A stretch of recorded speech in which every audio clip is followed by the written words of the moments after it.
They're not kidding. It's a Texas waterfall. One of the few things that is not bigger in Texas.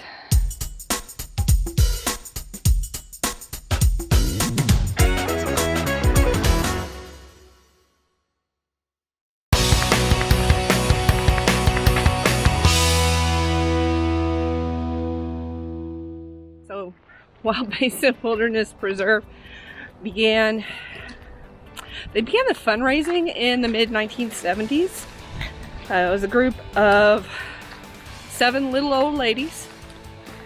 I think they called themselves the 7 little old ladies in tennis shoes or something like that. And they began gathering funding to purchase the land and stuff like that, and founded the Wild Basin Wilderness Preserve. It opened, as I recall, in the mid-90s. And the preserve it's owned by Travis County Parks Board. And they're working in cooperation with St. Edward's University, who runs the Creative Research Center, which is closed today.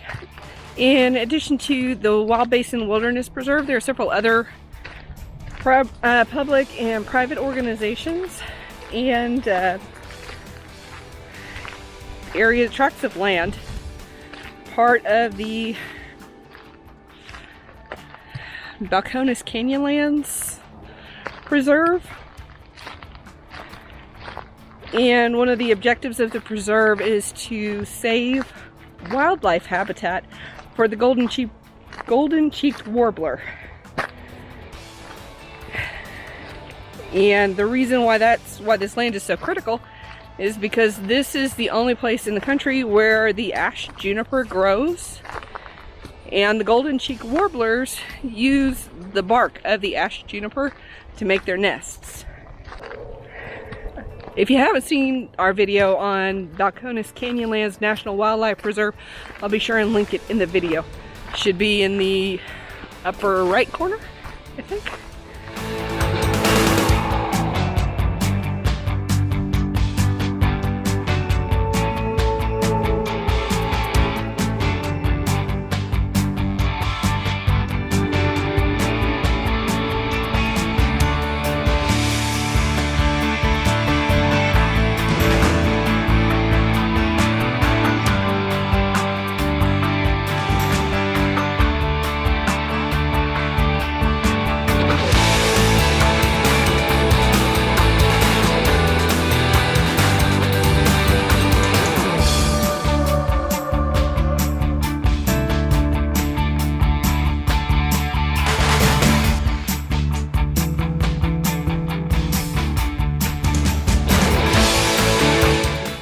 Feels like we went farther than 0.1 miles, but so far the incline has not been nearly as steep as Colorado Bend State Park, and this time I have my hiking stick with me,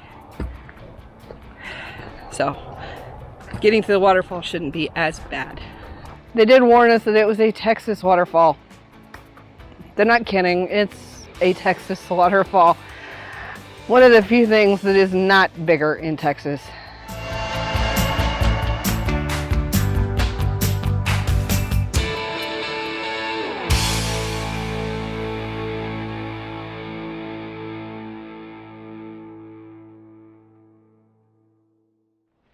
So there's no entry fee to get into Wild Basin Wilderness Preserve. They do ask for donations, and there's a little donation box by the trailhead. Rules for the trails. The trails are for foot traffic only, and no pets, and no smoking.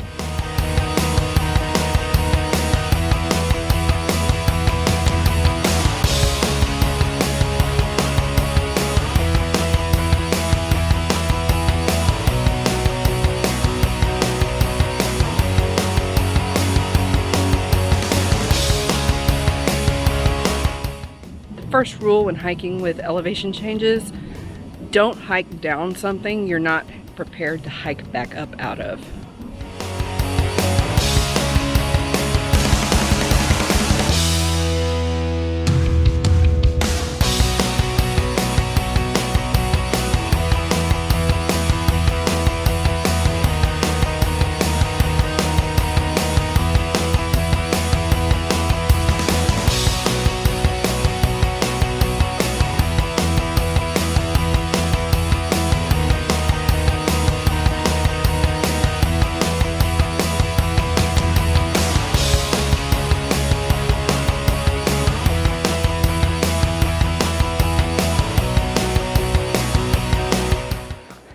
nice little hike.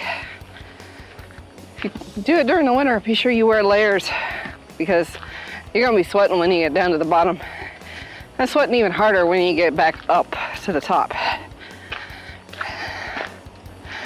But we're only about maybe 20 minutes from Barton Creek. And if you've hiked all of Barton Creek and you're looking for something else to do, it's definitely a really good option.